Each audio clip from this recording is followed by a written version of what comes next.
Chairman নিজের মালিকানাধীন সুপারমার্কেটে হঠাৎ পরিদর্শনে যান। সেখানে হঠাৎ দেখতে পান একটি ছোট ছেলে চুপি চুপি এক প্যাকেট সস্তা নুডলস চুরি করার চেষ্টা করছে। এই দৃশ্যটি তার মেয়ের চোখে পড়ে যায়। খুব দ্রুত ছেলেটিকে ধরে ফেলা হয়। আশেপাশের লোকজন জড়ো হয়ে যায়। তারা ছেলেটিকে নিয়ে যেতে উদ্যত হয়। ঠিক তখনই লোকটি কিছু অস্বাভাবিক বিষয় লক্ষ্য করলেন। সাধারণ চোরেরা দামি জিনিসই চুরি করে, কিন্তু এই ছেলে কেন শুধু সস্তা নুডলস নিল?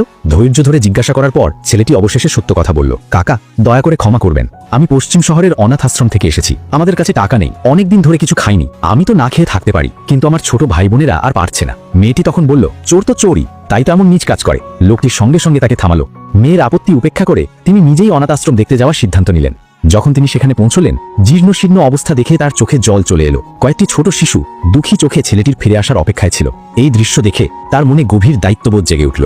তিনি তখনই সিদ্ধান্ত নিলেন এই শিশুদের সাহায্য করবেন, তাদের পড়াশোনার সুযোগ দেবেন, যাতে ভবিষ্যতে তারা ভালো মানুষ হতে পারে। শুধু তাই নয়, তিনি সহকারীকে বললেন, 2 কোটি টাকা বের করো, পশ্চিম শহরে একটা নতুন অনাথাশ্রম বানানো হবে।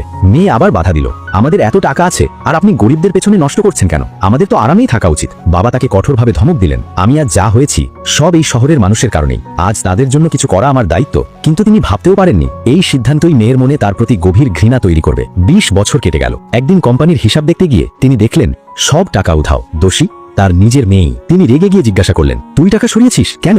মেয়ে বলল, আমি আমার আসল বাবা মাকে খুঁজে পেয়েছি। তারা দক্ষিণ প্রদেশের সবচেয়ে বড় পরিবার। তোমাকে শেষ করে দেওয়াই আমার লক্ষ্য। তোমার কোম্পানি বছরে 3 কোটি কামায়, আর তুমি 2 কোটি দাও অনাথ আশ্রমে। তুমি তো সাধু সন্ন্যাসী হওয়া উচিত। এরপর কর্মচারীরা বেতন না পেয়ে তাকে ঘিরে ধরল।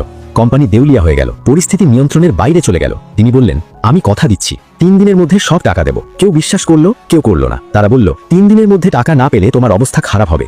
লোকজন চলে গেলে তিনি সম্পত্তি বিক্রি করতে চাইলেন, কিন্তু জানতে পারলেন সব আগেই মেয়ে সরিয়ে নিয়েছে।